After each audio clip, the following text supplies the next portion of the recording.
اوه خرفبونا جوتیارانه لامبر آوایی پارزگاه دوگش بویویکی گازنده خوب بگین پارزگر دوگی.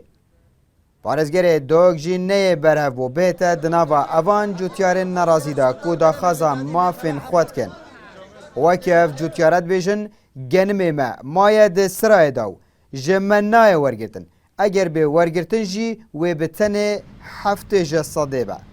ام هاتن دب سيداي محافظكم ببينا فدو ساعات ما تاتني هنا خو خوني شامجنا دايا وشرطاجي كان شرطي دو جهمتكم كين وسلاحي وايد داز دويل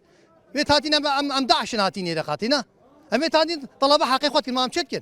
ام هم خدان شهيدا هم فيغافي كورن مي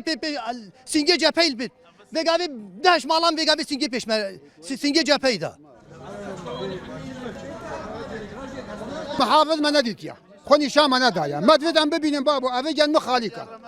صدق چلی نخواهی صدق 6 خالی کردی از کلی کم 3 میلیون فید اول 3 سال پاره من ندانم ما 2014 چون 2015 چون اول 16 من روزی که نگوده که الله پاره همه خالی که حتی پاره خودی کنیم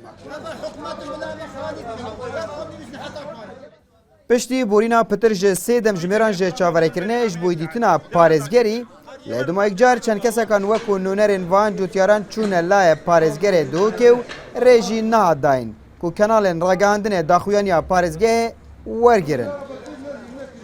بیگابی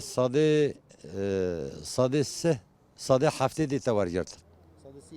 صاده 3 دیمینه اول سجام فلاح حد النف خدا شد سر برك نيا رصيد كي زيده بتلجال يدي تر بدتا